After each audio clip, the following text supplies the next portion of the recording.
listeners. Awesome. We did it. Oh, Yay. man. I'm so glad I did the interview for sound issues because here we are and it's working perfectly. I am me and you are, I'm going to say it, Jubithaous because that's how I say it in my head. How do you pronounce that word? It's Jubithaous, and everybody just calls me Juby, and that's about it. Well, in my head, it's Jubithaous. Okay, cool. So, welcome to the interview. If you don't know, because I didn't explain very much of it to you directly, and if there are people watching don't know, basically at the end of my seasons I do this thing where I bring people that I think have interesting sort of thoughts or perspectives or whatever, and I ask them questions about RP so that really I could get better at RP. It's kind of a selfish thing, but anyone who's watching can, I guess, glean whatever they glean from it as well.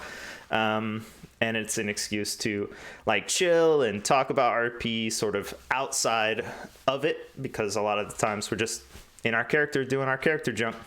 So it will be more like, you know, skills of RP and the things we do, our habits, you know, stuff like that. So yeah. Okay. Yeah, sure. Cool. First off, of course, how did you get into RP? And how'd you wind up where we are right now? Well, okay, so this is going to be a big ass story. So, whenever I first started in RP, this is like way back in the day whenever Conan Exiles was like in the beta. Ugh, You had gross. like you had antelope popping up out of the ground. You had fighters whose aggro range is like literally across the desert, and you would have to climb on something to you're just dead. Uh, it was that bad. Um, it all started with a server that was called the Blade. Oh, wait. You're cutting out. Do you have the thing on Discord where it like changes your sound? Oh, what's it called? The It like, noise suppression? yeah, that. Okay, there we go. How about now? I mean, Hopefully I'm that sure when works. you say a whole sentence, I'll know. Okay. So to start again, uh, we Yeah. started off like we used to call this like Rico server, but then we ended up going into another server that was called the Burning Blade. And you know, I was like I always had a fascination of playing like antag kind of characters, even though the first character I started off with was like a flirtatious character, you know, kind of one of those Mm-hmm. standard ones. But then after a little bit, I started off with like something that I called like the Barbaroi, you know, like I don't know if you ever seen Vampire Hunter D, but it was like this idea of like just this nothing but monsters and everything that eats people, and Okay. it was like the first antag group. Granted, I didn't have a whole lot of people starting in, but we had so much of an impact. Everybody was trying to kill us in the end, and it was great. And we ended up winning because we survived the raid. Um, and then of course after the Burning Blade, it blew up because well, it blew up for reasons. Mm-hmm. But it turned into the Reforged Blade, and then spent a whole lot of time there, and it was just like the same server with the same amount of people, and we've all just been kind of together. Like we knew each other as a community. There's like even a massive face reveal one day of everybody Nice. actually seeing each other because we were that close knit of a community. Mm-hmm. And then all of a sudden, things started taking a turn for a worse when we started getting like more people like starting to come in, and then things started kind of getting warped around, and then it turned into Weavers of Fate. Mm-hmm. And then from there I haven't been back there in quite some time. I've had people asking me like, Juby, you know if you come in, it'll be great, it'll be fun. I'm like, the last place I've gone to was Nexus, and Nexus I thought by far was like the the most interesting and the most favorite of servers before itself exploded with my Mm-hmm. group in. And from there I just was like, I'm just gonna I'm gonna like just take a year away and just not come back. And so a year I've been Mm-hmm. gone from RP, and here in the recent days, ever since like COVID and stuff like that, I I was just like, I really want to get back into RP again. Just like, you know what? Okay, let's give it a shot. So here I am now, from hopping from like server to server to find somewhere that's interesting, and I ended Mm-hmm. up here. Granted, it was only ran for a month, and I'm a little upset about it, but um, Wow. I guess it Okay. is. You've basically covered like 75% of my questions. Oops. No, Sorry. no, it's good. It's good. This is gonna be awesome. You know, there's a very funny comedian who does these interviews, and when he does the interviews, he like knows insane amounts of data about people. Um, while you were talking, I was like, wow, I think I guessed a lot more stuff from what I know about you than even I thought. I was going to ask you questions, but my questions kind of lead you, I think, towards all the stuff you sort of just hinted at. So that's awesome. Great. Glad I could provide. On so normally I have like group questions, and then I have more specific questions. I guess I'm just going to go straight to your specific questions because it's a lot about community and history and stuff like that. So I also just looked it up. Conan came out in 2018.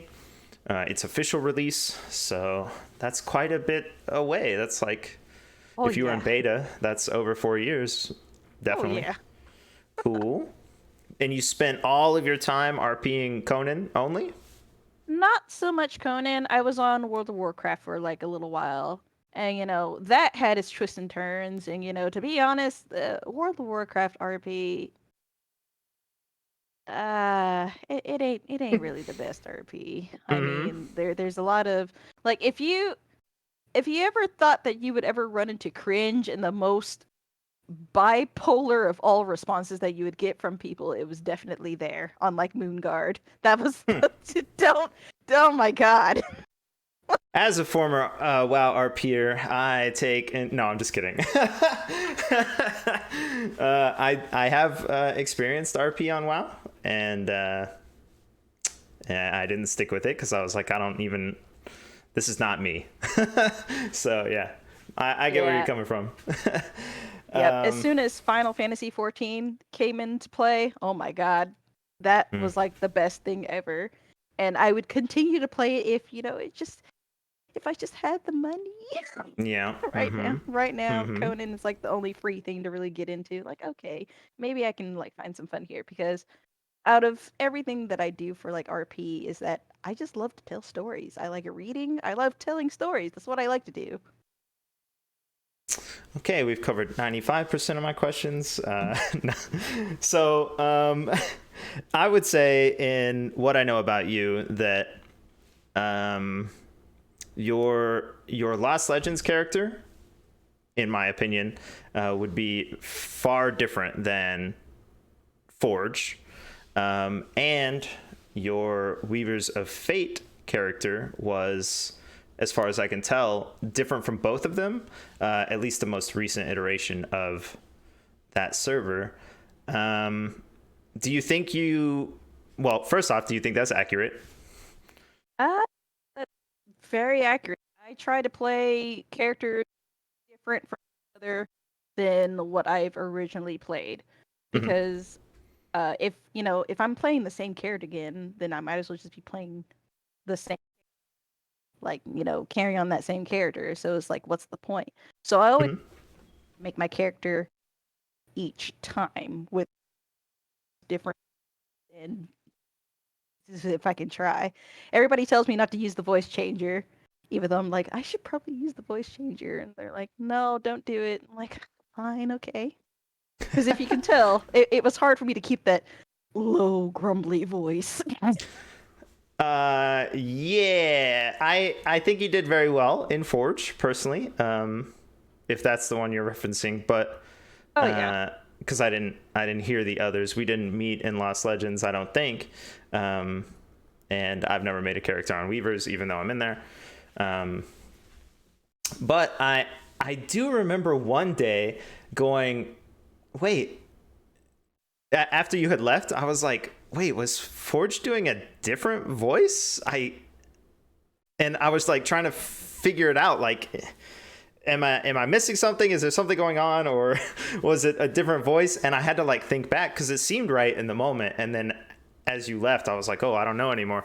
So that's funny that you mentioned that. Yeah, it's hard for me. It's hard to me to carry that.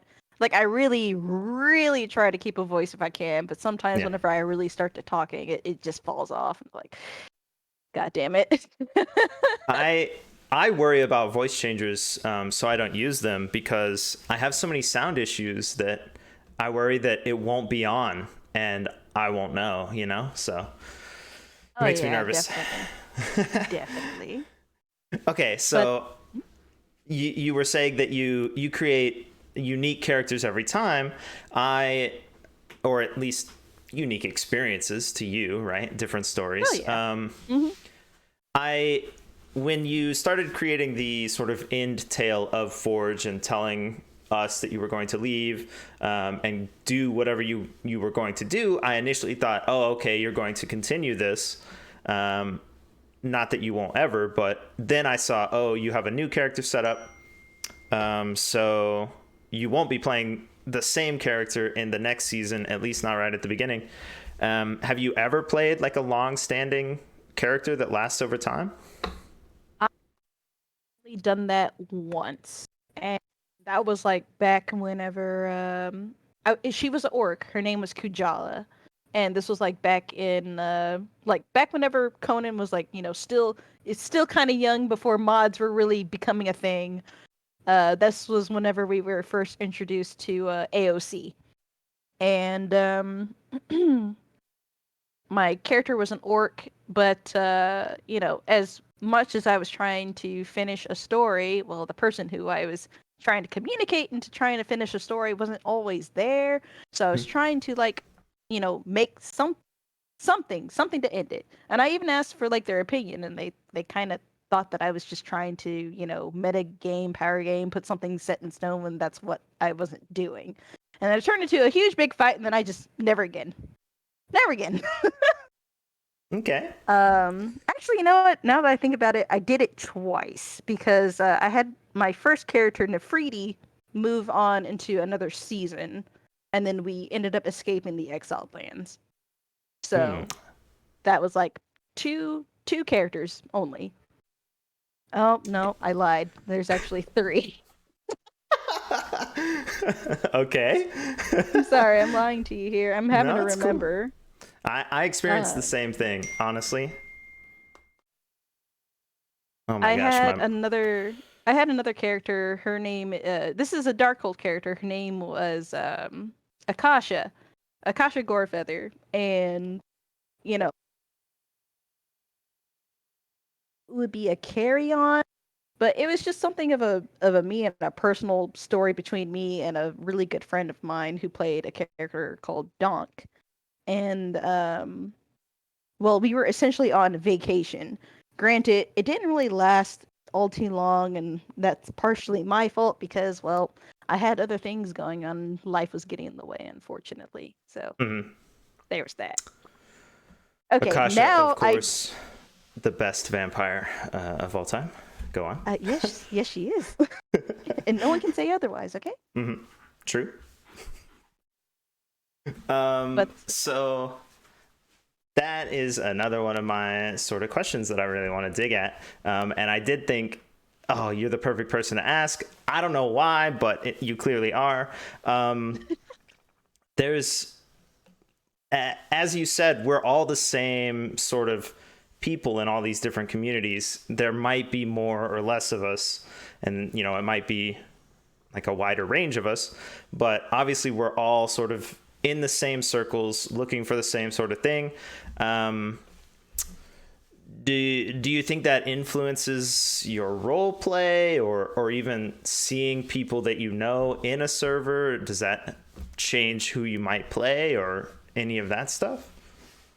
To be fairly honest with you, Hearts. So, in my time of RP, for a lot of people that I've come across, especially like during my Darkhold season, and even further up, like even before all that, I have been told repetitively that, due to my RP and my storytelling experiences, it has actually upped their game into being better RPers and actually wanting to tell better stories and actually making better growth as a storyteller in their characters. And I've seen great vast of improvements in all these people that I've come into contact with, and it gives me a little tickle of pride. It's like, wow, I did something right there. Oh my goodness.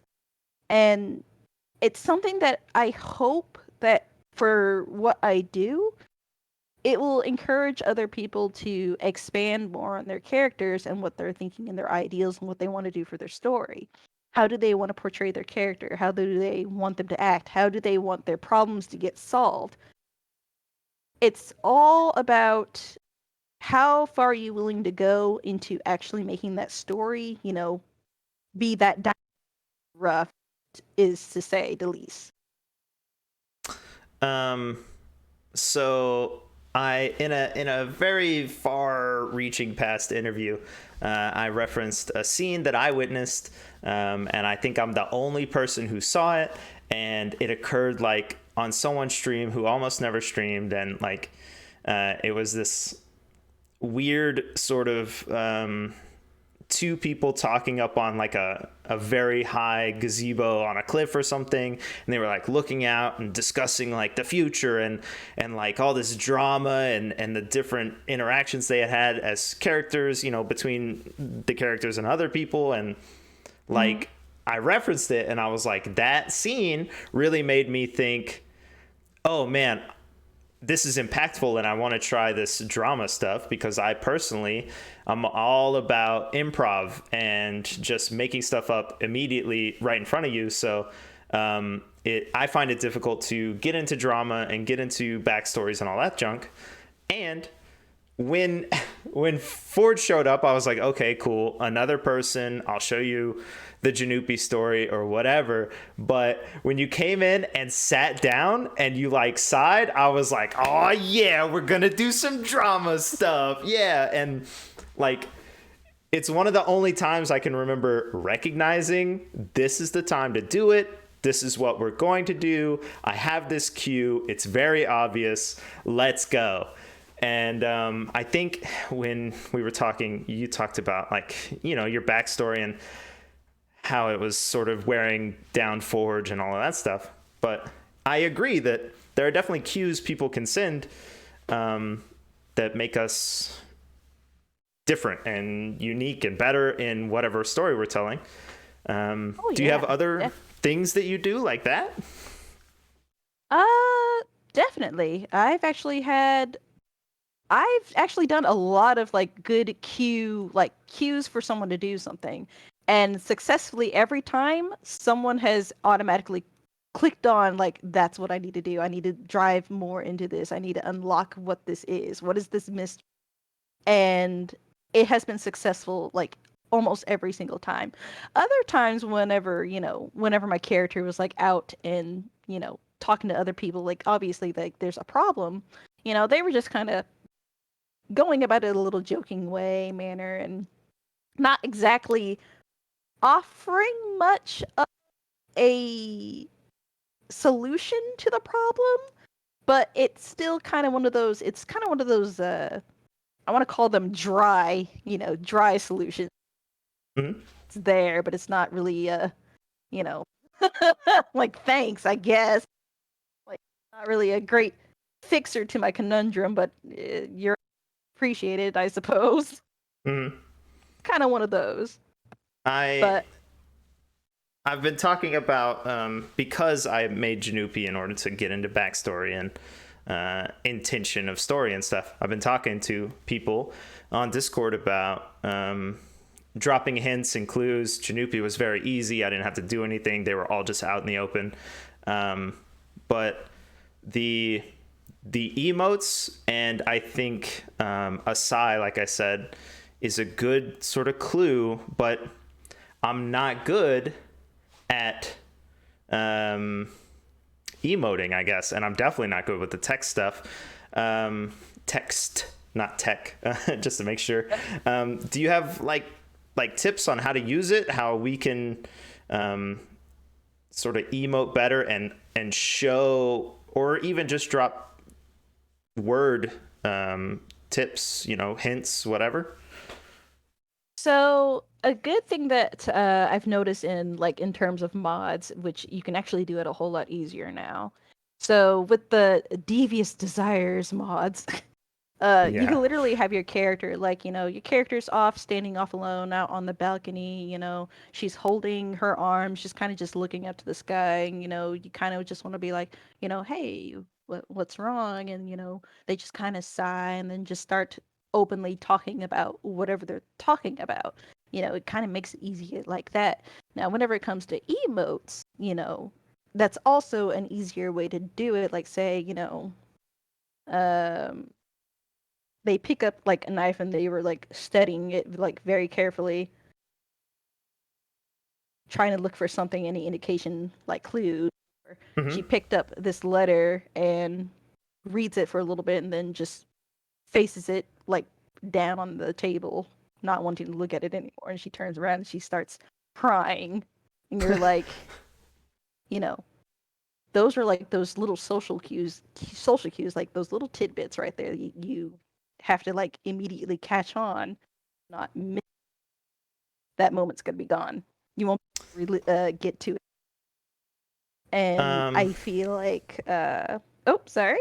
no, you're good. You feel that's good. Keep going.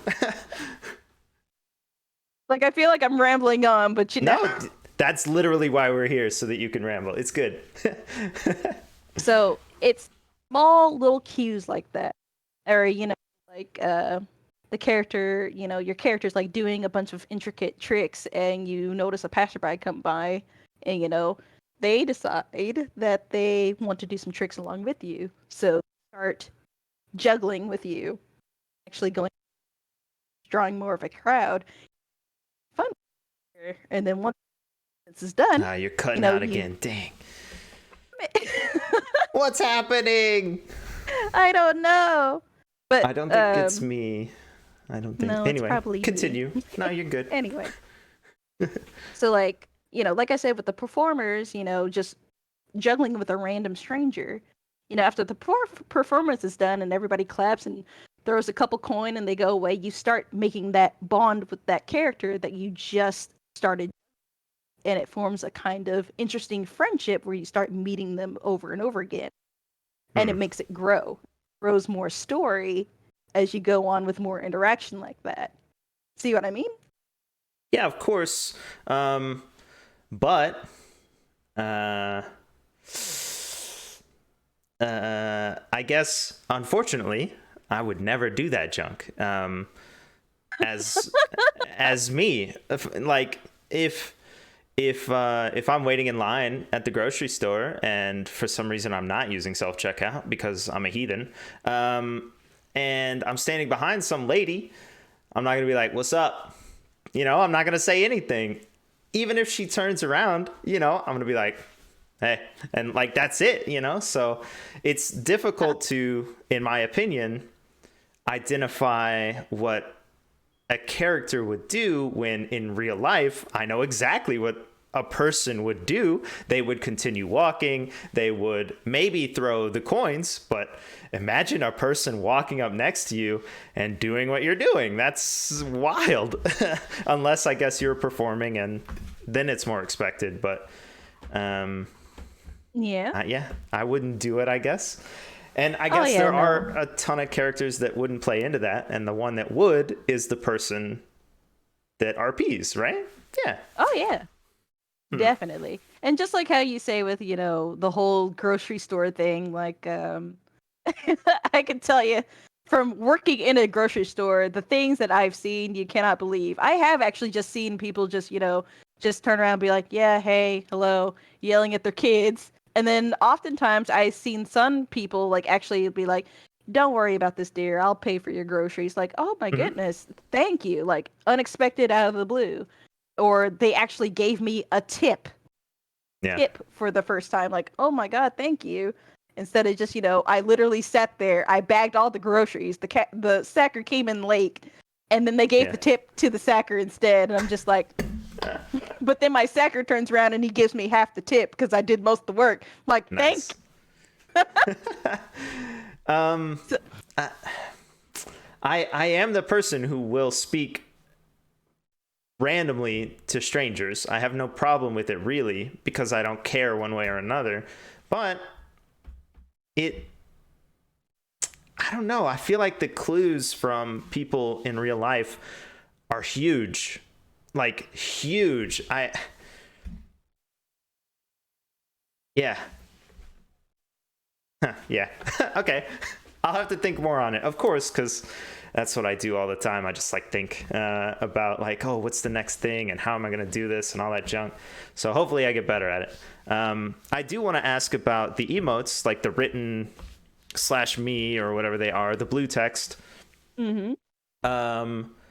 Do you think that slows down an RP interaction, or because I know you can use it well, obviously, but I can't. I definitely can't. So do you think it would slow down my RP? Honestly, I wouldn't think so. If it's something small, then you thing, to worry about. Like Forge gets flustered and she rubs her face to just, like you can see that she's like irritated or annoyed or something, and she does like a small thing like that. So that she's doing it just to, woo saw and calm herself down because of whatever Stanley's uttering. Stanley is Stanley. Mm-hmm. But you're making like a description or something, and depending on who you're RPing with, and I sincerely hope that anybody that is, doing any kind of RP, if somebody is literally typing and you see that they have those little three bubbles on top of their head, it means that they're getting ready to make something descriptive, and you need to pay attention to it and not just be like, "Ugh, you're taking too long," or "This is taking forever," or blah blah. Now, there has been points in time where someone has literally typed out paragraphs like so many times where it does get on people's nerves. But if you do it at the right correct times, and hopefully you have fast fingers and you type fast, Yeah. and it'll actually be important because any /me's, it's like another piece of tidbit information that's required for this situation or this moment so that you can kind of understand, react to it. The times Yeah. though, because I've been doing this forever. Well, like you, I improv. I just improv. I wing it. I wing it every freaking time. So anytime that anybody comes up to me or says something, like the moment when Forge met Osiris for the first time, Mm-hmm. standing there at the bar drinking piss ale, but that sucks. And she sees Osiris comes up.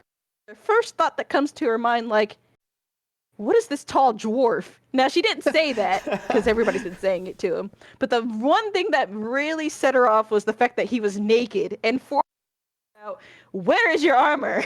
Where is your clothes? Your bits are flopping to the wind. I go that far and beyond to make it a point that is noticeable to my character. And I really do hope that people would do things like something a bit more. So yeah, think about what you say for some things, but also it's also a good thing to not think about it and just do, and then Yeah. just see what happens from there. Unfortunately, the way I want to say it is I grew up in a different game. Like my initial RP is not in Conan, it's in Atlas. There is no text.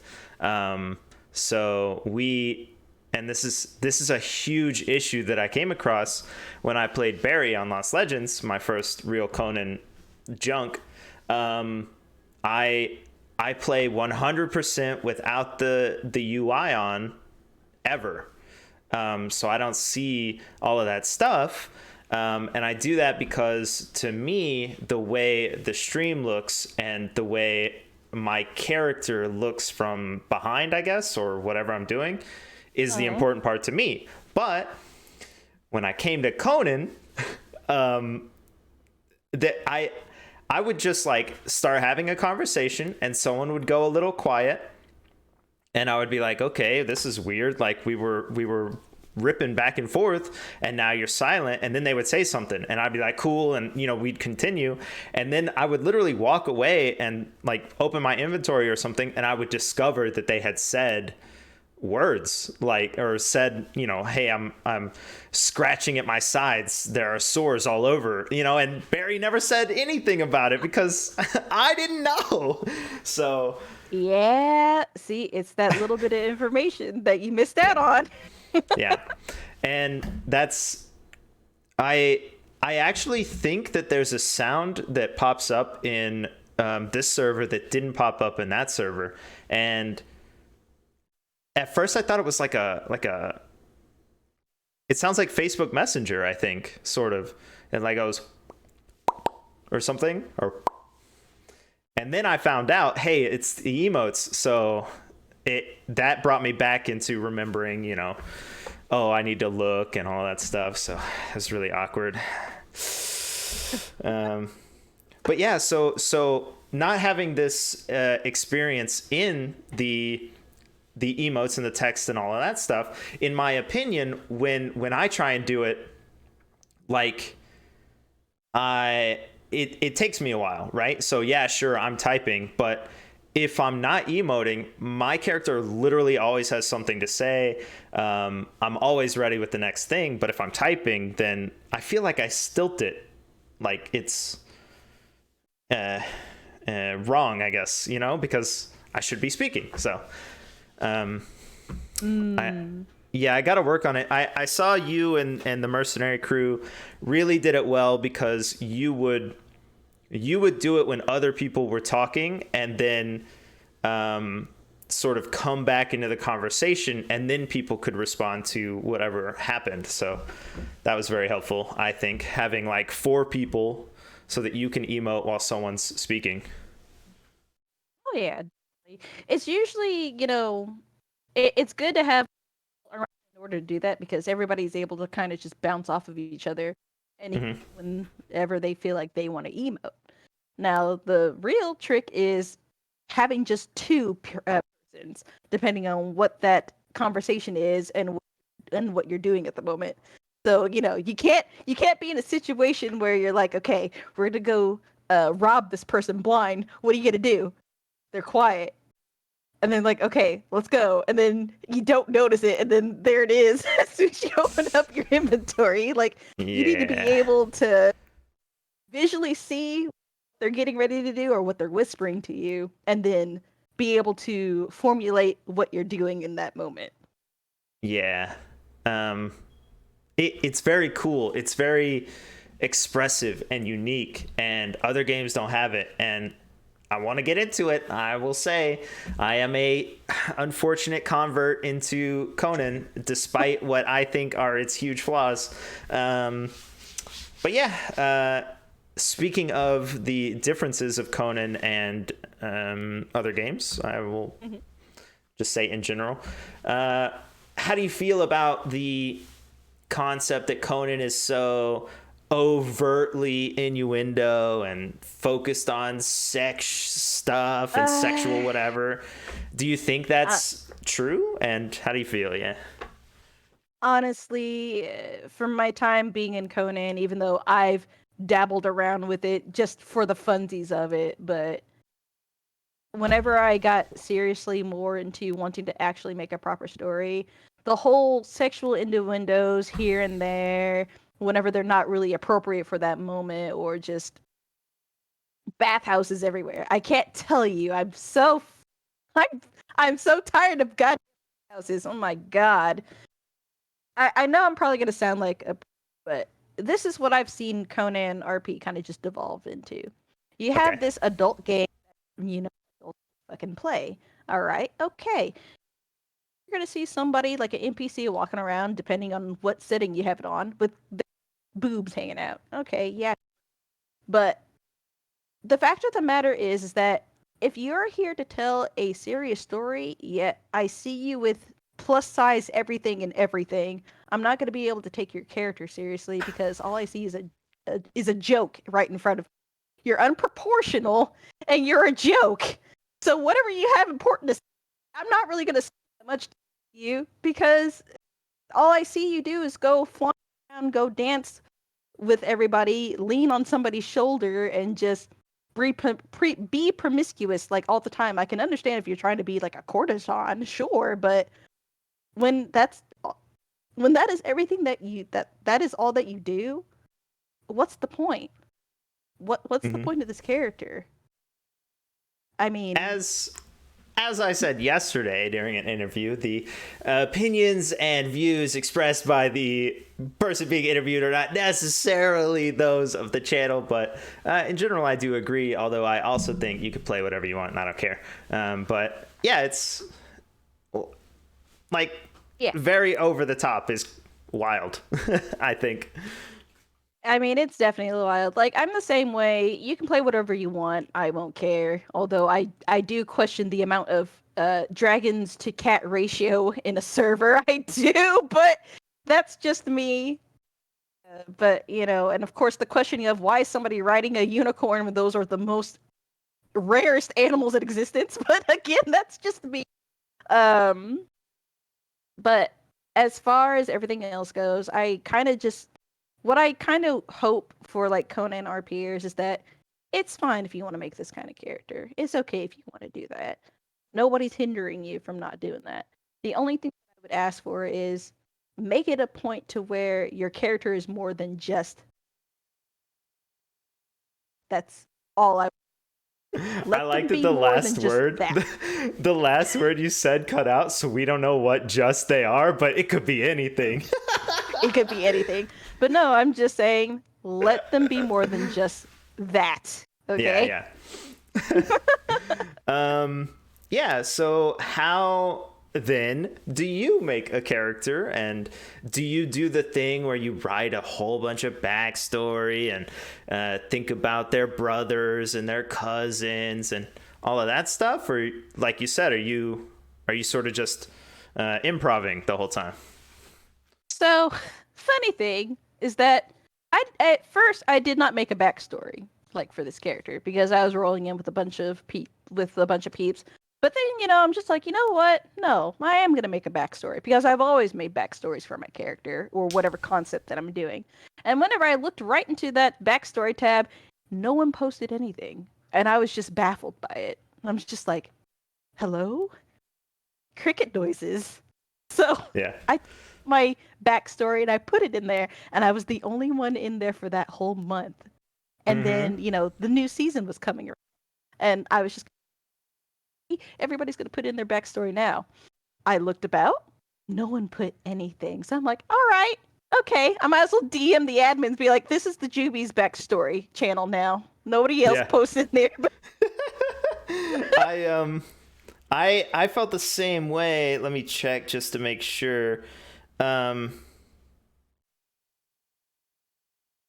The events channel, it only had server events or like the mod people, and I literally opened a ticket and I was like, is that just for the server like people, or is it for anyone to post? And they were like, you can post your event there and see who comes. And as far as I could tell, I'm the only one who did. Like, what isn't it always like, come to the grand opening of our bathhouse and come look at the stars as we lay on the cushions and like all of that? Isn't that normal? Where do you think these people are, maybe not to say these people like, oh, it's this specific set, but do you think this server or this setting or this year or something is leading to people more not engaged in the server side of, or the Discord, I guess? I think what the unfortunate things of what I've been noticing about a lot of servers here lately, especially if you're like one coming into a server and it's not really a whole lot of people that but maybe you've had like one-off interactions with them before or something, or from somewhere else. But I've noticed this like from each and every single one, and it's a lot of the same people in a lot of the same servers. Everybody's in a clique. Runs in cliques. So depending who you are, how you play, And depending on who you interact with, you might go interact with this person. You might be playing an tag or a morally gray person, like such as a mercenary group, and people are going to be like, I don't really want to interact with them. They always do things for money, and they never do anything without getting paid. And it's like, well, what do you expect? It's a mercenary group. Mm-hmm. Or, that's like telling a succubus that she can't have your soul, but you'll still do her anyway. Where's the Okay. transaction? Yeah. But What a Conan answer. I know, right? But I feel as though if the whole click things kind of stopped, and I've noticed this especially whenever it comes to whenever I was on next time and I was helping lead an anti group. We had admins in our group. Granted, they weren't active, but people were kind of upset that we were getting a whole lot. We were bringing a lot of story to the server, and some Mm-hmm. people got a little jealous, got a little mad, even though there were admins in other groups elsewhere.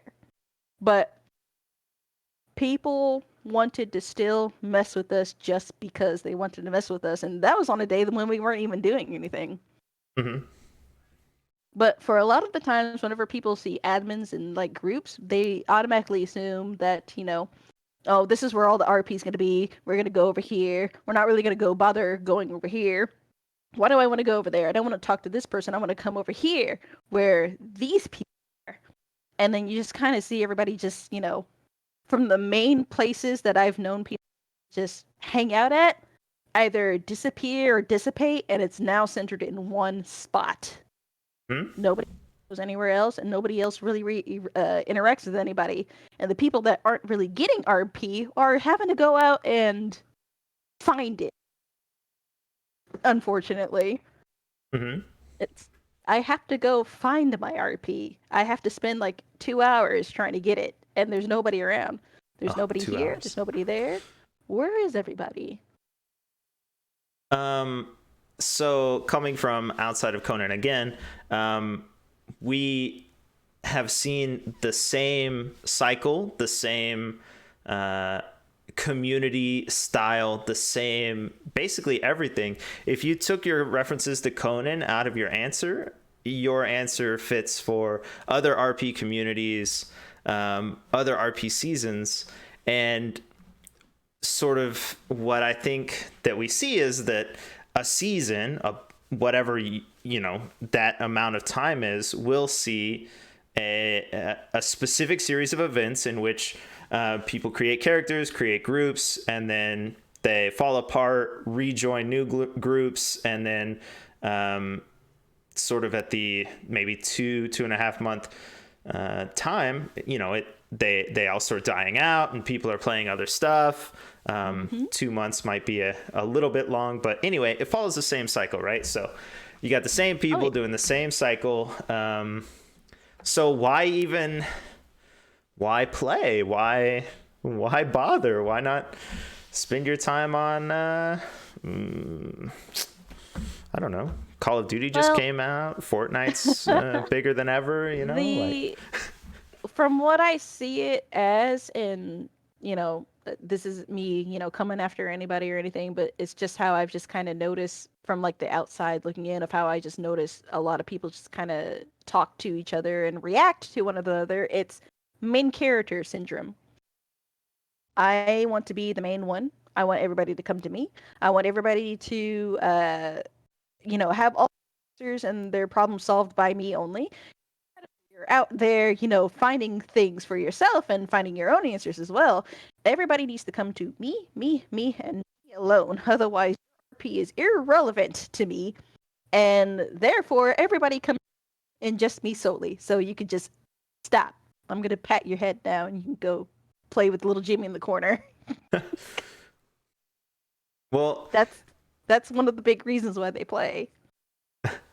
yeah. So, do you think because you're telling a story about Forge and the way Forge joins people or interacts with people or whatever, do you think that at the end of the day, what's really happening is you're just telling the story to yourself, and people see a little bit of it, but I mean, unless you stream the entire thing, you can't possibly know, what happened along the way. So do you think that's accurate, that you're just telling the story to yourself? Unfortunately, in most cases, yeah. And it's a little disheartening. You want to be able to share that story with other people to get them involved into what your character is all about. Like, everybody was, off put by, Forge's demeanor. She's really smile, always grumbling. But when people actually got to know that exterior, they see that she's actually pretty gentle hearted for such a grumpy character. She actually cares about. That's the beauty of RP and delving into somebody's story. It's like picking up a brain and like opening. Picking up a did you say their brain? No, a Okay. brand new book. Oh, okay. You cut out, and I was like, oh yeah, pick up their brain, open it up. So coming back to those clues and things people give off, and then also basically telling the story to yourself, how do you use the clues that you give off and the clues that other people give off to make it so that they aren't just telling their story to themselves? That's a pretty tough one right there. I'm not sure how I would answer that.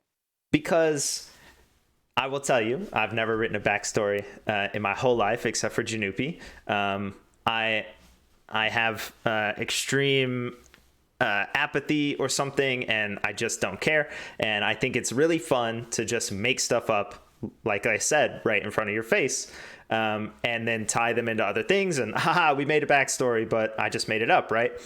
But in doing Janupi, I get it. Like, I understand why people are spending so long on their character sheets. I get why they're making all these weird references to things. I understand, because it's so cool when someone is in it. Like, it's so cool to watch them be like, oh, this is a story. Okay, it's interesting. Yeah, and I have to agree with Bog right there. A backstory is a foundation of how you would move forward. And basically, even though you can work off your backstory, what your character does in game is basically you adding on to it on top of it, and what your character is going to be doing. You're basically laying out history for your character, what they're doing. And as far as intertwining other people's stories with your story, so that way both stories can be told. Like, what I found like a good example for Forge and Janupi, okay? Forge at first wasn't really interested because it's a goddamn ball of light. What can I really do or say or matter to a dead man, basically? Yeah. But for that moment when she sat down and she sighed because she just didn't really have anybody to talk to, and it's a spirit. What is he gonna do? Yeah. She just kind of just started just talking because it felt comfortable to her. Yeah. And then he just knows more about her. And then interesting enough, down the line, another good example is when he sends her from Alexa Yeah. the little note about how she can give flowers to Stanley. Yes. And Forge is just like, oh no. The thing I do, my answer is, yeah, I definitely, as a person, I struggle with caring about your story. Like, I think it's very cool, and I think that I want to know it, but I struggle with getting to it, So what I do is, I just, if I can't do it, that's fine. What I'll do is I'll say junk to other people. I told other people that Forge was going through a lot, that she had an interesting set of circumstances going on. I referenced it multiple times. And then some of them would say, oh, yeah, I know about that. Some of them would say, oh, no, I don't. And my hope was that someone else who is better would come along and interact, and ask the questions and be like, oh, I heard from a ghost. A little ghost told me that this or that. That's what I do personally. Oh, well, thank you. Yeah. And I do it with everyone. Yeah. Advertising the story out there. Thank you. Cheers. That's why I had all the little notes about other people and stuff, just because like it seemed like there weren't a ton of people. So if you're looking for other people to talk to and you find a book that has like 5 names, maybe you go interact with them or whatever. And that would be something that you would hope for. It would give that person that, intuition to be like, maybe I should go see what they're all about. Mm-hmm. It's like whenever I first started getting acquainted with the members of the Black Lotus, for instance. Like, okay, I was getting on every day. Forge came in on a boat full of dwarves, and she had like one bodyguard with her. Well, unfortunately, through that course of time, I got left by myself. I was the only one on the boat. And, all I hear as my character's just down in the boat is just somebody just pounding just violently on the door. Furiously. She goes up there and she's like, what the hell do you want? and Stanley just going like, all right, first off, simmer down and everything else. And, telling her that if she smiles for him, then, he'll buy her a drink. And, of course, that didn't end up well. And the next thing you know, I'm just in town, just minding my own damn business. And then I see Stanley again with Pep, and Marlo. And he's like, oh, so you're here for that drink. I'm like, I came here on my own will. But it got our characters talking, which I really liked. And from there, it just put that interest in my character's head. Like, I'm going to interact with these people some more. I'm going to find out where they live. I'm going to see what they are like, what they do. And blah, blah, blah. And then, they just offered me a place in their ranks. Mm-hmm. And then so on and so forth. And that's how that kind of just began. It's like dying. Pardon me. You're good. It's like taking a journey is what it is. You have to be willing to take that journey if you want to learn more. And find out more character growth for your character. I think that Forge joined a multi-level marketing scheme, and I would warn people maybe against that, but whatever. In the creation of Forge and I guess the early days, what would you describe her alignment to be? So for Forge and her alignment, she would have been neutral evil. Okay. Yeah. At the very beginning too? Like at the very beginning, because like in this circumstance, whenever I made Forge, we were just basically, we were coming to the Feywilds to strip it of its... Basically, we were anti-Captain Planet. That's what our plan was as an anti-group. And just mine the place dry. And really... Forge wouldn't have cared because she only has her people in mind that she's trying to take resources back to help her home. Mm. So she wouldn't have cared either way because she was under contract of the dwarves.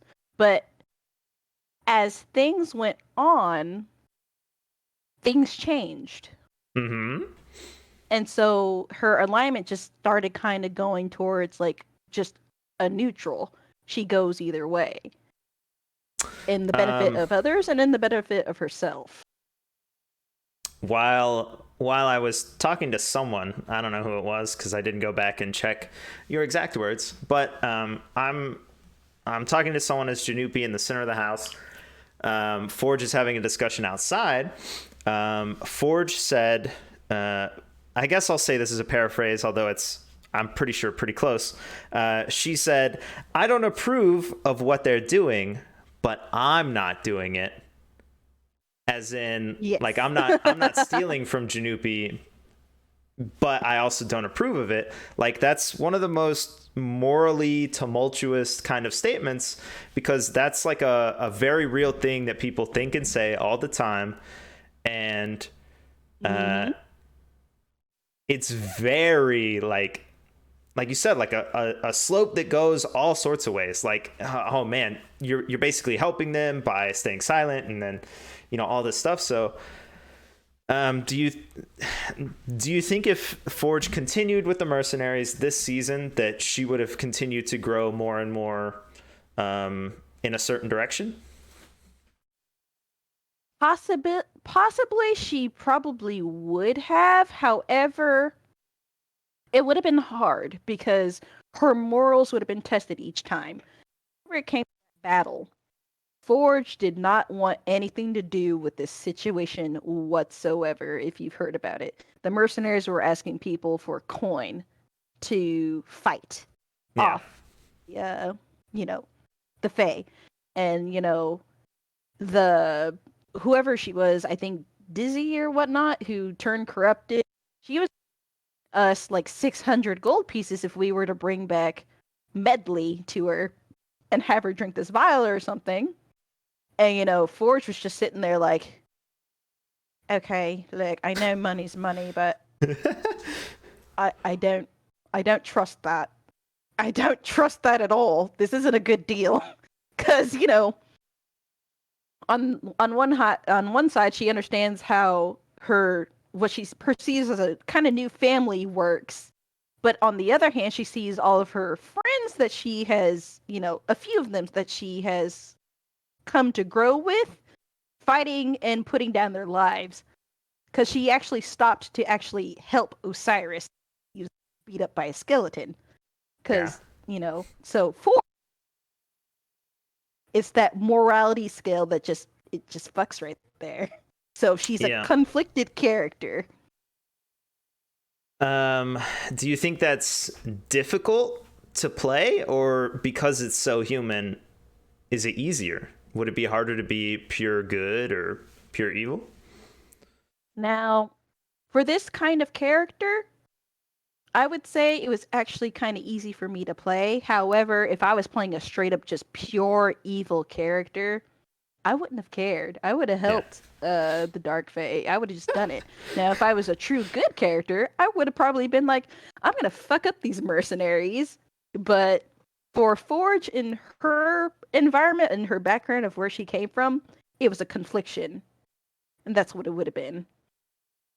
And I'm actually kind of happy that I played it like that, because that's just how she was as a person. Do you find yourself thinking like, oh, I misplayed ever, or are you deep enough that you can sort of always make the correct character choice? I'd say by this time now, I think I am pretty deep enough to make those character choices. Not so much for me as like OOC playing a character, but just like, this is what she probably would have done, Yeah, I make mistakes and I'm like, oh man, this character would not have done that, and it always bites me. So I commend you, I guess, for sticking to it and knowing it's I don't know, I think it's difficult because at the end of the day we are still people, right? We're still like whatever our own morals are. At the end of the day, we are still people. So really, you just gotta think about like, what is your character? What is their alignment? How do they feel in these kind of things? And are they willing to go that extra mile, or are they going to kind of just hang back and watch what happens? Yeah. Yeah. Cool. I guess I will now look at my notes and go back to actual questions because, like I said, like just start hitting all the points I want to talk about. I don't care about my notes anymore. But when we talked about, the rhythm that we go through in seasons, no matter really what we're playing or servers or whatever. And I obviously already know the answer. Did you continue to play after the server was announced to end on October 23rd? I continued to play up to a certain point where everybody just kind of got together and we opened up the plane of fire and we all stepped through it and we weren't back after that. Yeah. From there, we started developing our new characters to roll into this new season. Since, the Feywilds is leaking into this other plane. Mm-hmm.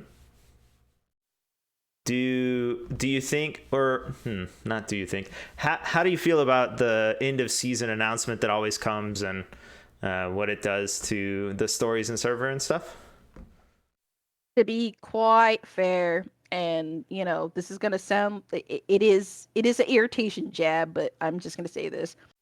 But when you announce the end of a season, especially when people kind of feel like that they haven't gotten much done within that season, that it's gonna end, that's what truly kills the server automatically. Mm-hmm. People are gonna be like, well, time to make a new one. I might as well not go on. I'm gonna go play Rainbow Six Siege somewhere or something like that, or Overwatch, and not really bother Wow, looking at okay. this.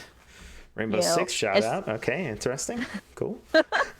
It was just something random, like some random game shooter. But anytime that anybody announces the end of a season, that's when you realize that it's gonna die. And die it did, like very quickly. Like whenever I got on the server, I was literally like around for 2 hours looking for RP. I found nobody. Nowhere. Nowhere to be found. And, it's like, wow, what's the point of being on today? Yeah. Uh-huh. And it puts a damper on things, especially when, it's like there's so much that I could have done with like a lot of these other characters, or, delved into more of their story of what they want to share, and, more character growth from there. And I feel like that whenever people do that, that's just putting putting you in the coffin and just closing it like immediately. And it's like, oh, okay. Now, there has been like a lot of mistakes that I've seen, especially whenever it came out to this, because I probably shouldn't do that. I might Cool. anger some You don't have to say anything. It's cool. But well, two things. First off, Janupi was never put in a coffin. Also, in those situations where there's not a lot of people, and in general, how do you feel about meta and the thing that literally every server asks you about just so that you can join? How do you feel about it? Oh my god.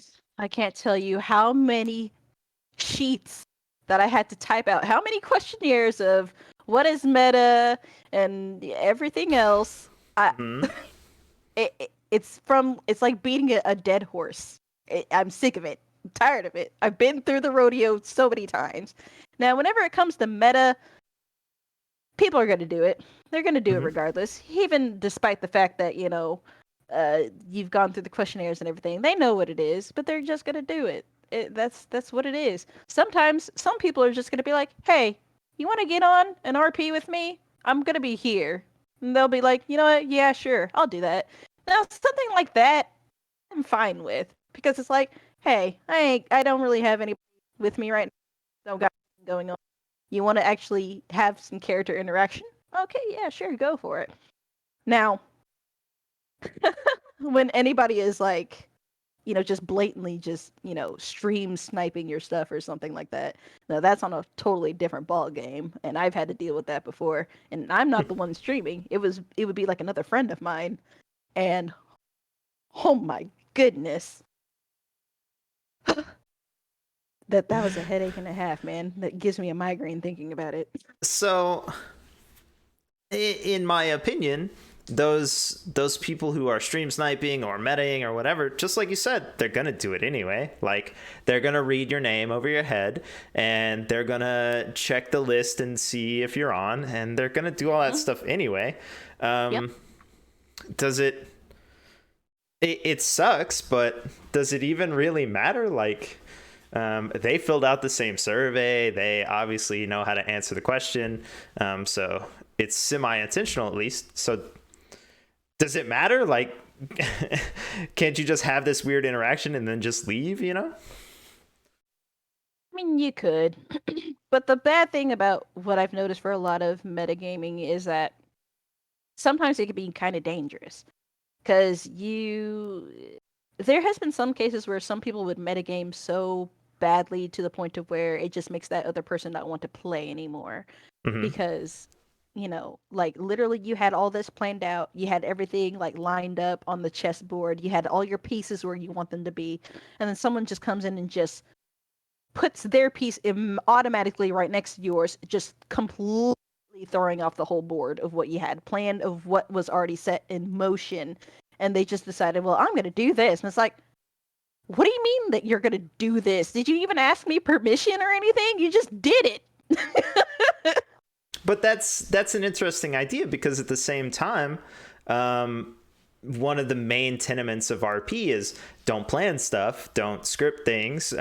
So it even just the like plan of what you're kind of gonna do for a day, you kind of have to expect it to be messed up anyway, right? Like, someone's going to show up even if they don't know you're there, potentially.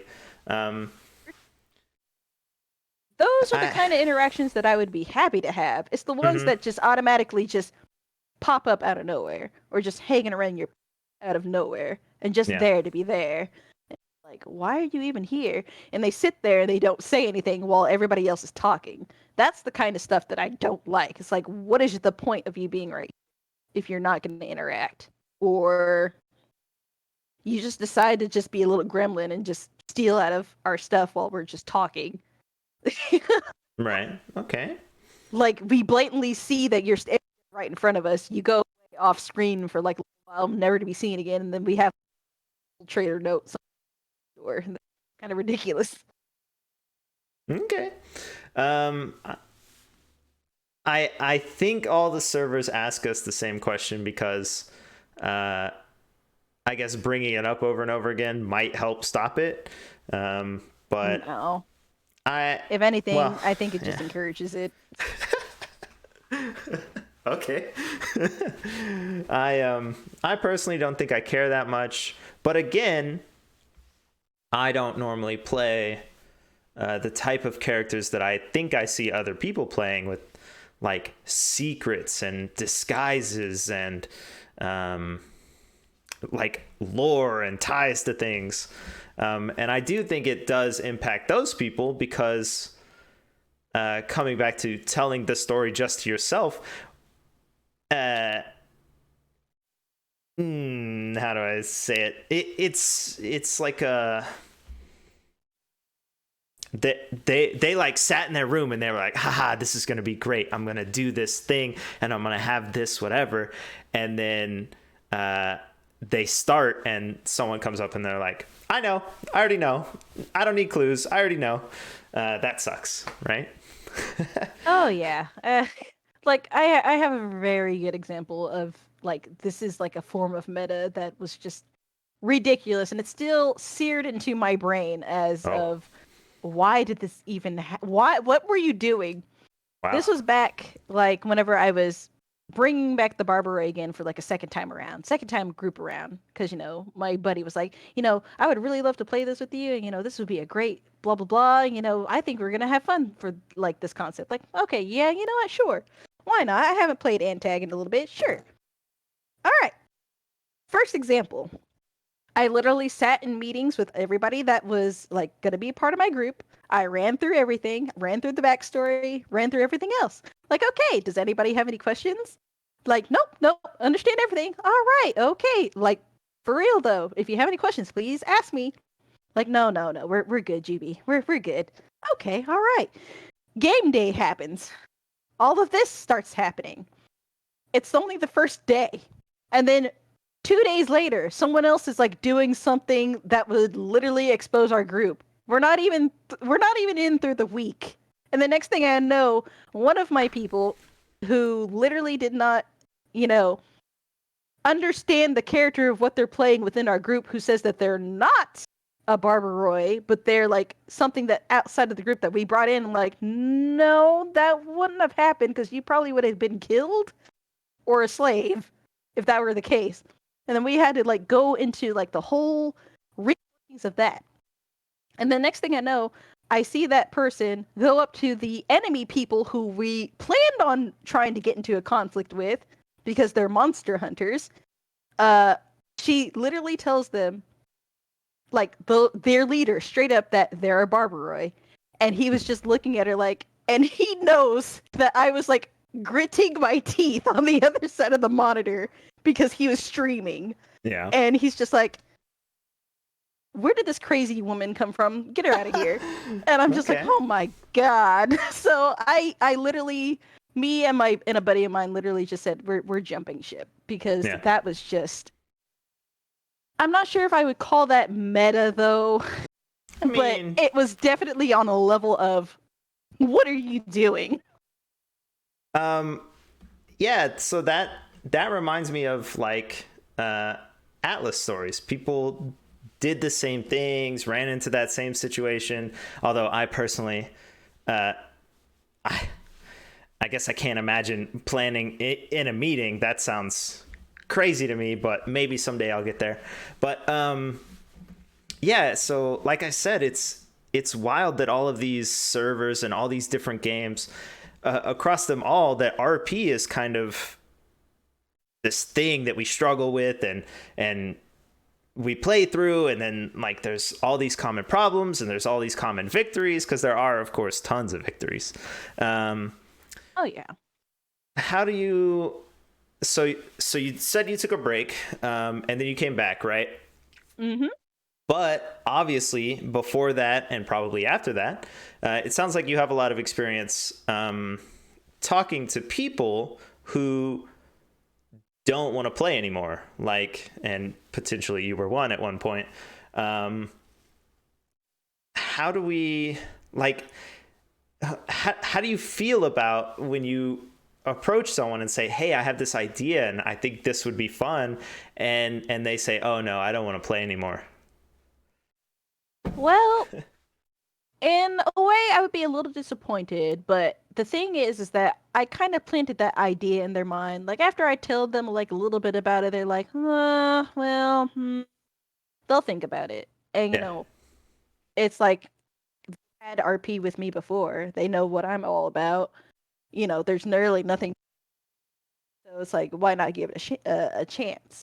And if they don't come back, okay, a little sad, but I would understand. But at the same time, if they do come back, that's kind of like a win, and then we just start, just back and forth with each other and just making something great, because I know we can do that. We're capable of it.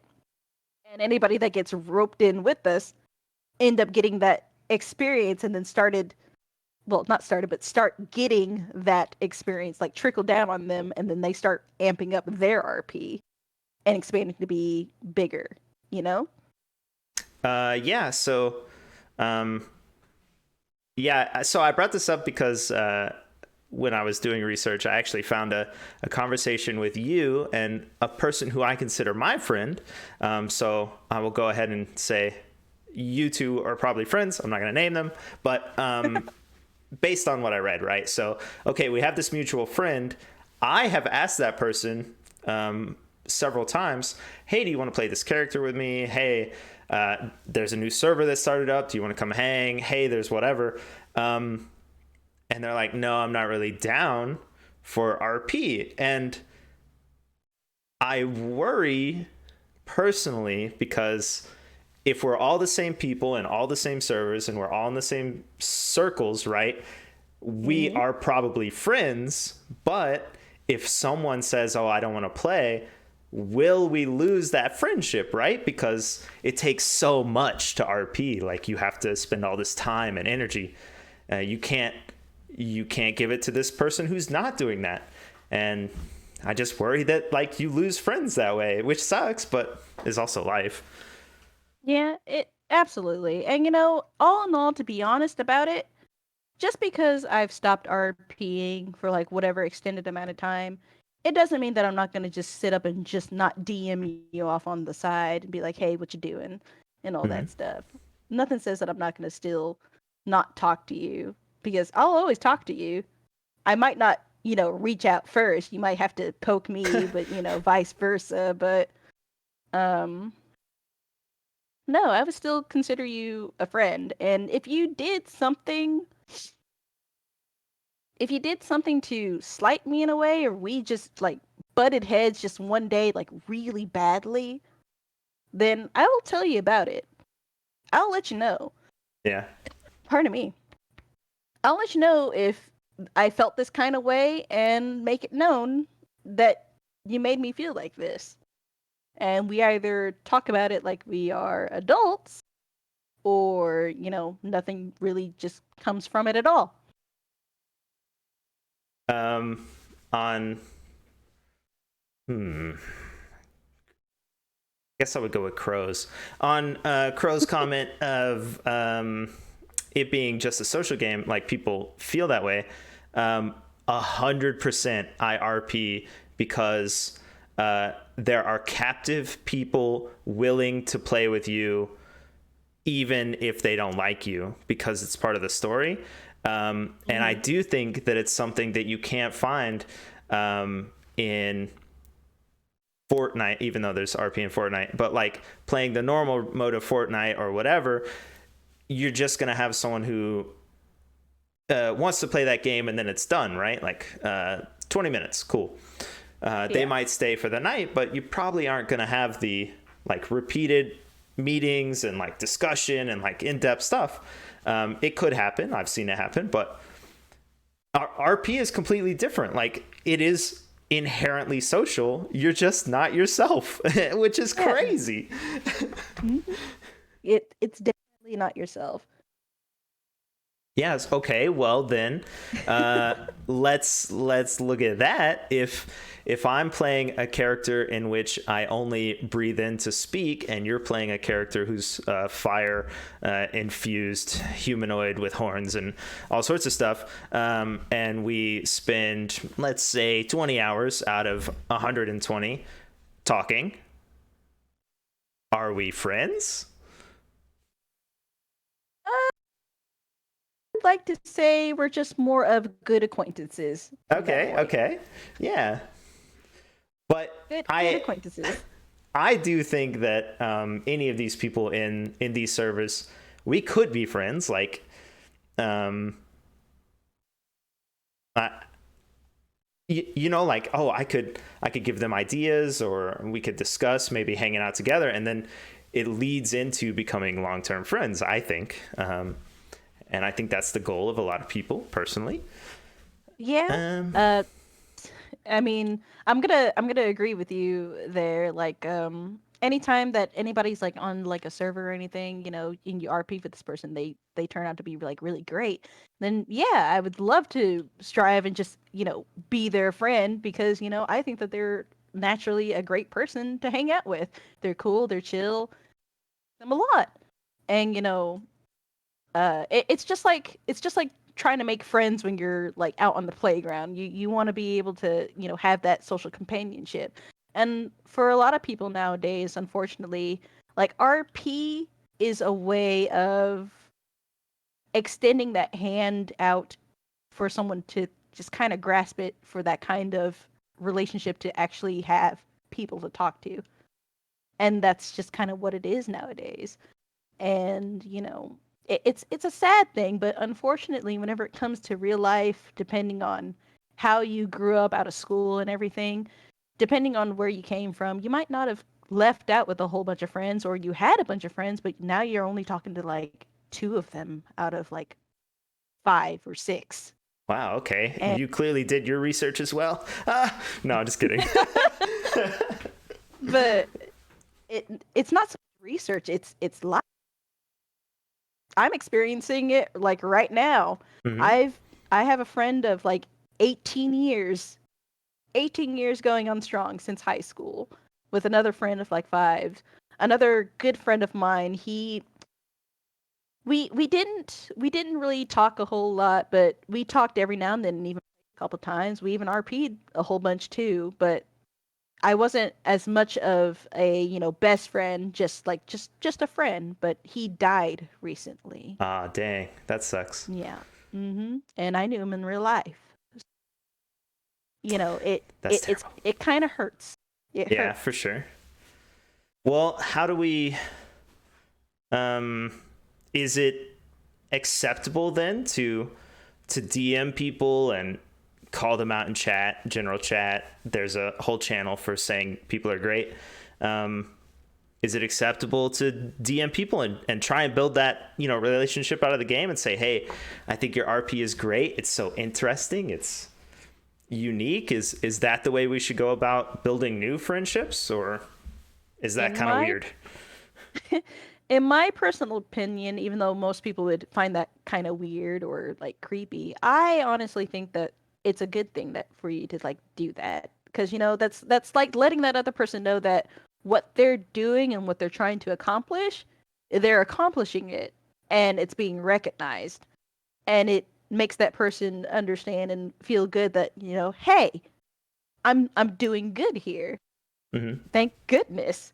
And from there, if you decide that you want to be like, just be like, hey, I know this is gonna sound weird, but I think you're cool, but do you want to like, just shoot the shit, and just Yeah. hang out and be like, okay, yeah, sure, I don't mind. We can play some Among Us or something like that. I might kill you in there, but Amogus.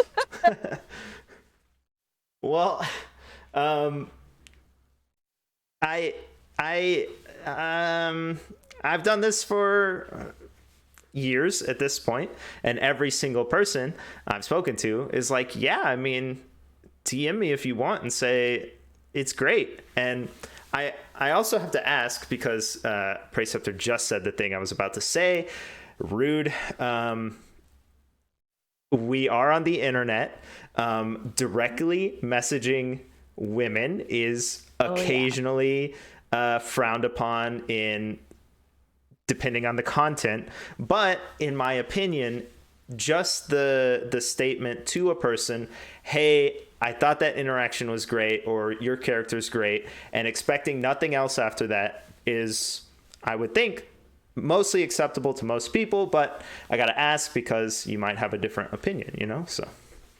yeah. No, uh if you think I'm cool, hi, my name is Juby. You can DM me, but please, no dick pics. Okay. I also do not accept feet pics. All right. just You heard just it say here first. No dick pics. um I'm happy to be a friend if you want to like be a friend. I don't mind that at all. But yeah, just keep it. awesome. Yeah, keep it classy for sure. Um, and since we're laughing, just to have another laugh real quick, how do you feel about um, uh, uh, announcements in the server? And, yeah. If you have any opinion. My opinion about said announcement. uh no crows, please don't. I already see enough of my cats and it's not a pretty sight. Anyway, the announcements, how it could be okay. So I understand whenever it comes to like announcements done in game and like done like OOCly in like the discords. I can appreciate people like trying to do this as a way to like, immersion, trying to keep things like in the fantasy of the game. Like, I understand that. I respect that. However, due to some mods not being like, super duper, quick and up to speed, like I can get a raven in like 5 seconds as soon as I send it. Not everybody's gonna get it, unfortunately. And so when in-game messaging kind of fails, you have to kind of go to your Discord announcements and just Yeah, I'm a fucking riot. You have to use your tools in order to get the whole message spread out to everybody if you're meaning for it to be to everybody, you know? Mm-hmm. So if something is supposed to be globally wide and you want everybody to get it, use that Discord announcement. Use it. That is your number one tool. If you're only sending a select few, then you only send to that select few in the Of game. course. No pop-ups on the screen. Just send them a raven. That's all you need to do. Let me ask you But this: do you mhm. have at everyone at here at roll announcements for Discord in your servers?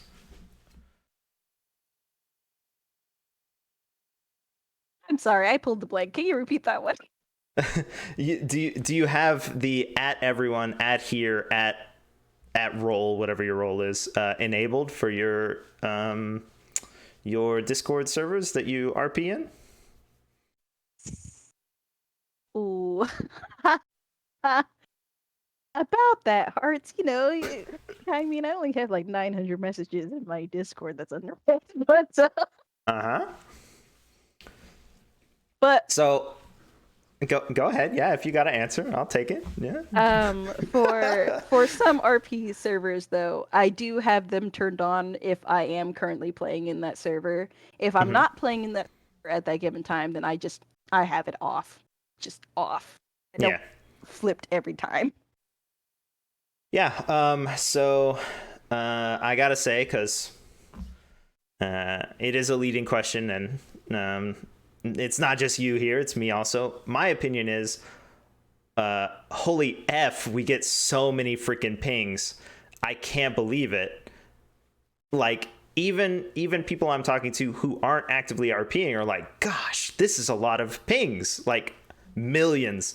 But at the same time, I will say this server more than any other server, I know so much about what's going on that I I wouldn't have known in other servers, which is cool. So I'm on the fence about it, I'm back and forth every once in a while, but Yeah. mean, it's definitely like it's a way to kind of keep in the know of what's going on. But whenever you're somebody that's like been in this for like a while, it's like I'll read it when I wake up or whenever I feel like it.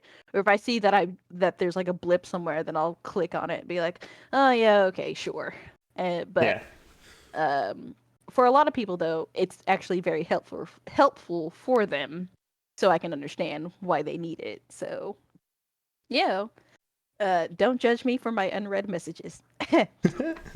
Okay. Okay. Do to go to another thing I guess I don't like personally. How do you feel about the well, you're very experienced. How do you feel about the grind and the game portion of the game? Do you think there should be more farming for crafting and stuff, or would you prefer it more the way it is, where it's really easy to get and make pretty much anything? To be honest, I'm that kind of person that loves to grind. I like to grind. I really do. But whenever the grind gets very tedious, it gets a little at times. Like it just it wears on the soul. So whenever it comes to like grinding, especially in like Conan, it's very easy to get stuff and material. However, I've been farming this boss for like 5 hours, and I'm still haven't gotten that goddamn night vision mask like I've been wanting forever. Hmm. um it gets a little tedious after a while. You just stop, take a break, and you come back to it later. But whenever it comes to like admins making these like bosses, they only have them like with the set chance, and they have them pumped up to this insane amount of godly health. And I have these little ent men running after me, Naruto style, whipping my character and taking half of my health. It's like, is it really worth it when I don't get anything in the end? What the? Uh, It, hmm. it's like RPG loot from WoW, where Yeah. you kill the big bad, and then all you get is gold. Yeah. True. The Uh, disappointment. you have farmed the Reaver as well, I see. Okay, got it. Yes. Do it. So, would you rather it just? Well, no, because you like grinding. Ugh, gross. Um, I I'm don't yay and like nay it. to it. I'm yay and nay to it. Okay. Adam says Well, hi. Hi, Adam. hi, Adam. Sorry, I got your name wrong. Do you think, or in the same idea of items and farming and all that stuff, how do you feel about trade and trade RP, mostly in Conan? Now, I think you can go a long way with the trade RP. In fact, I encourage it like a lot. Mm-hmm. So whenever it comes to trade RP, and I was kind of doing this as my character for a little bit whenever I was by myself. Osiris wanted this jade axe. Like, okay, well, I needed armor. So I basically made the proposition to him, like, if you can make me this armor, because I don't have the knowledge for it, then I'll make you this axe. And so that was a good trade-off between, two persons. Now, Yeah. if I was just running solo, then I would have started like charging people monetary value for my items. But if there was something that I knew that I couldn't get or find, I would have been willing to trade something in order to get it. So Hmm. I would definitely encourage people doing trade RP because that would be just as beneficial as someone getting paid monetary value in game. Plus, It's it grows something else from it as well. it blows my mind to listen to you Conan people talk about trade, because that's one thing that's so different in other games. In other games, you would have a whole company that only trades, and they may trade in like different types of wood and stone, and they farm a ton of it. They spend their time farming it, and then people come by, do deliveries, buy it, money, all this stuff, right? Their whole character's based around it. Their company's based around it. Everything they do and talk about is about it. And in Conan, it's like, I mean, I'll make this for you if you make it for me, and that's it. Like, that's crazy. Yeah, that's the whole world of like Conan RP. Because for a lot of Yeah. the times, people just kind of want to get the thing that they're trying to get and then move on to actually RPing. It's kind of Yeah. like one of those, the whole feat tree thing. Nobody really wants to grind out their levels. They just want to go ahead and get in the game, and get started. Hmm. But whenever it comes to a lot of things, like I kind of started to like really appreciating the group that I was in for how they were just charging everybody for everything. Because for a lot of the times whenever I saw mercenary people groups, they they had this very bad habit of just doing it just for free or Yeah. doing it because they like this certain person.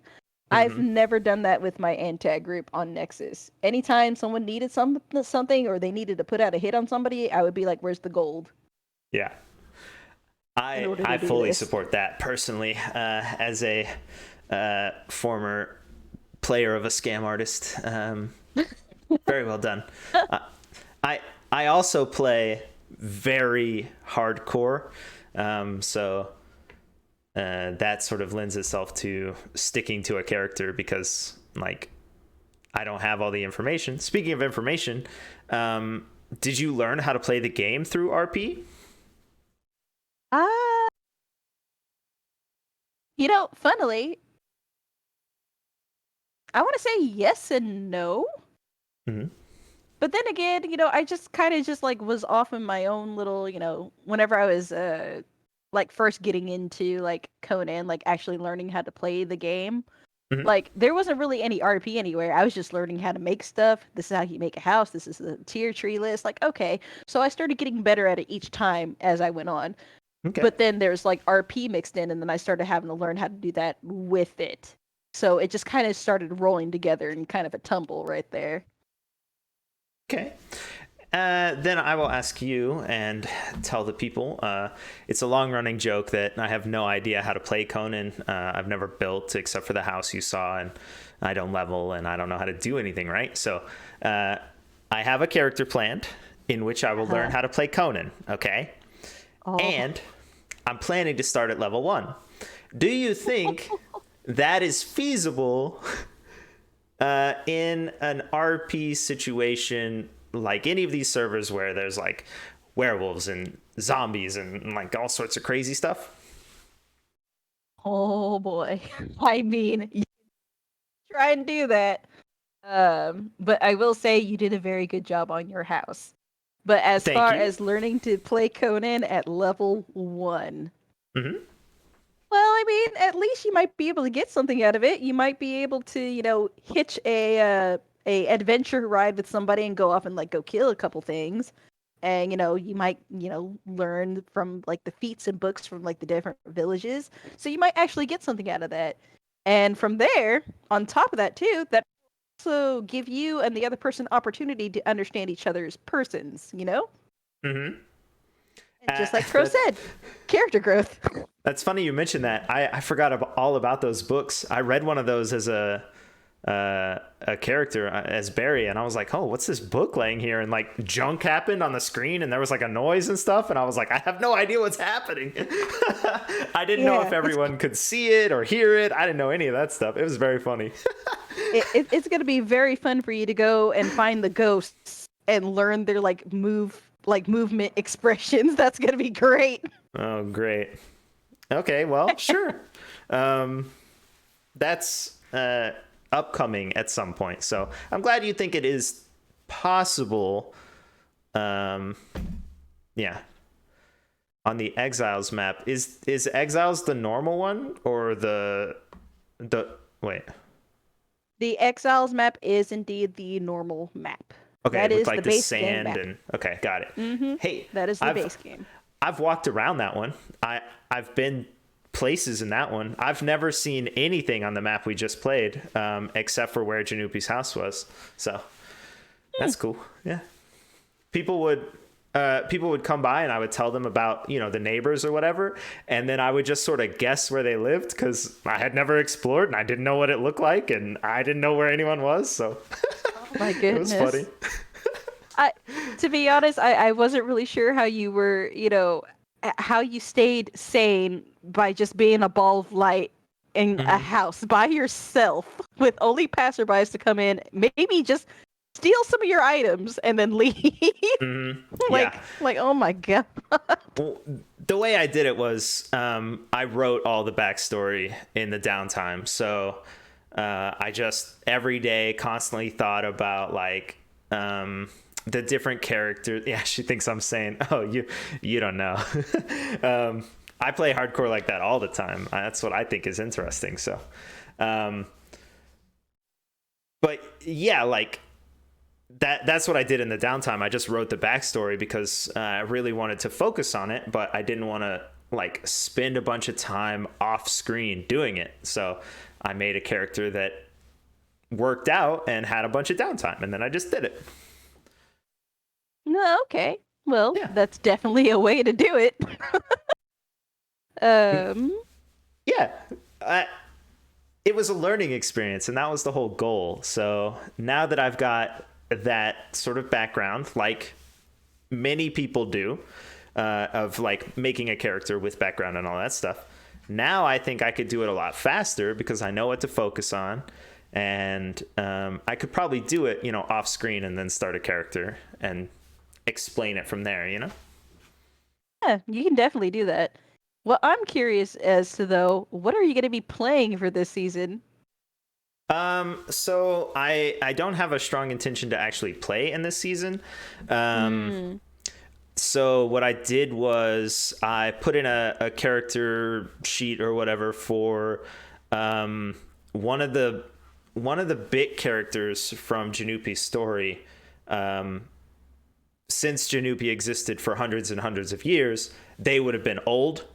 So they had offspring that went to the mortal realm, and I'm just going to play one of them because timeline wise it makes sense and I don't really have to think or do anything. Like it's just going to be like a sort of bit background character, which I think doesn't work in Conan at all, but I'll try it and I'll see what happens.